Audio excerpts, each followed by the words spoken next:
अस्सलाम वालेकुम मकबूल साहब, कैसे हैं सर? वालेकुम अस्सलाम रहमतुल्लाहि व बरकातुहू। अल्हम्दुलिल्लाह, अल्लाह का शुक्र है। आपका तल्लुक पाकिस्तान से है।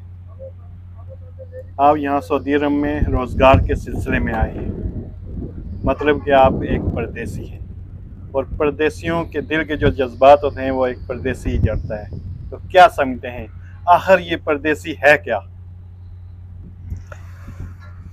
परदेसी, वाकई जी मैं परदेसी हूँ। रोज़गार के सिलसिले में सऊदी अरब में एक अरसा से यहाँ पे जॉब कर रहा हूँ। परदेश में रहना इतना आसान नहीं है मेरे भाई।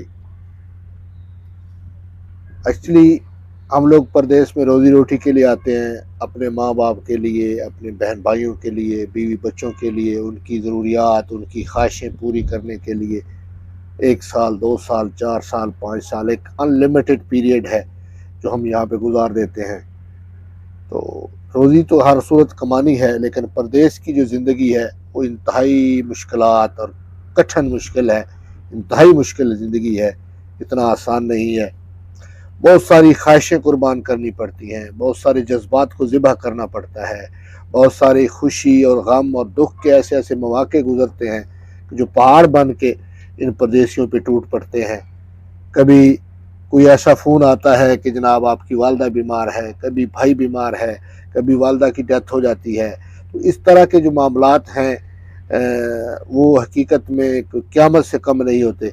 बहुत सारे ऐसे मामलात में कि हम वहाँ किसी खुशी में नहीं पहुँच सकते। कभी बहन की शादी है, भाई की शादी है, या किसी बहुत करीबी अजीज़ व अकारिब हैं, वहाँ पे चाहने के बावजूद भी हम वहाँ नहीं पहुँच सकते। और ख़ासकर जब गम की कोई खबर मिलती है, और माँ बाप से जो ऐसा एक रिश्ता है जो मैं समझता हूँ माँ बाप के अलावा आपको दुनिया में सिवाय खुदा के और कोई भी ज़्यादा फेवर नहीं कर सकता, और इस एक लाजवाल और बेपनाह मोहब्बत है, वहाँ पे पहुँचना चाहिए। लेकिन कई बार ऐसा होता है कि बंदा चाहने के बावजूद भी कंपनियों की तरफ से, वसाइल कफ़ीलों की तरफ से, अपने कुछ हालात ऐसे होते हैं कि बंदा नहीं पहुँच सकता। तो यकीनन ये एक बहुत दुख भरी कहानी है, बड़े बड़े जज्बात और आंसू पीने पड़ते हैं। और ये सब कुछ है बच्चों के लिए, माँ बाप के लिए, बीवी बच्चों के लिए, बहनों के लिए, फैमिली के लिए इंसान कुर्बानी करता है, कुर्बानी देता है और यहाँ पे अपने जज्बात को ज़िबा करता है। अच्छा मकबूल साहब, ये जो नए रिसेंटली जो यहाँ पे आए हैं परदेसी हमारे भाई लोग जो मज़ीद आ रहे हैं, उनको अपने तजर्बे की बिना पे आप क्या कोई पैगाम देना चाहते हैं? क्या कोई गाइडलाइन देना चाहते हैं? क्या कोई मैसेज देना चाहते हैं कि वो यहाँ कैसे रहें? जी बिल्कुल, मैं अपने जो भाई हैं जो सिलसिला रोज़गार में आना चाहते हैं या जो अभी रिसेंटली आ चुके हैं, और यकीनन जो हमारे मुल्क की हालात हैं उनको आना पड़ेगा, तो उनके हवाले से मेरी सिर्फ एक ही दरख्वास्त है, वो ये कि वो कोई ना कोई लाजमी अपना हुनर, टेक्निकल नॉलेज, कोई ना कोई हुनर सीख के आए, स्किल्स नॉलेज उनके पास होना चाहिए। यहाँ पे बहुत सारे दोस्तों को मैंने देखा है, सिंपल कोई किसी ने बीए किया हुआ है, किसी ने मास्टर डिग्री ली हुई है, एम कॉम किया हुआ है, बी कॉम किया हुआ है, उनकी एजुकेशन एफ ए मैट्रिक है, लेकिन वो जब फील्ड में आते हैं तो उनके पास कुछ स्किल्स नॉलेज नहीं है। खाली एजुकेशन यहाँ पे आपको फ़ायदा यकीनन देती है, लेकिन अगर आपके पास स्किल्स नॉलेज है तो वो आपको बहुत ज़्यादा फील्ड में हेल्पफुल होता है, और उससे आप ज़्यादा तरक्की कर सकते हैं, उससे आप अच्छी जॉब अवेल कर सकते हैं।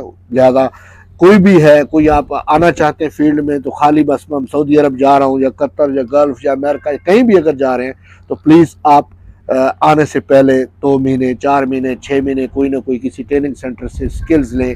कारपेंटर की स्किल्स हैं, आप जो वट एवर, यानी आप सेफ्टी ऑफिसर बनना चाहते हैं परमिट के हवाले से, उसके बाद इलेक्ट्रिकल डिप्लोमा है, सिविल इंजीनियरिंग का डिप्लोमा है, कुछ ना कुछ आप यहाँ ज़रूर नॉलेज स्किल्स लेके आएँ जो आप हाथ से काम करना जानते हो।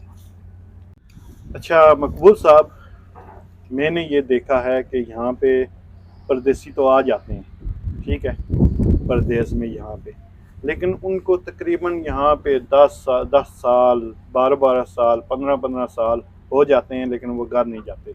तो उनके लिए क्या कोई गाइडलाइन है, जो लोग यहाँ पे रह रहे हैं इतने अरसे से और वापस नहीं जाते अपने मुल्क? जी बिल्कुल, वो कहते हैं ना कि हज़ारों ख्वाहिशें ऐसी कि हर ख्वाहिश पे दम निकले, बहुत निकले मेरे अरमा मगर फिर भी कम निकले।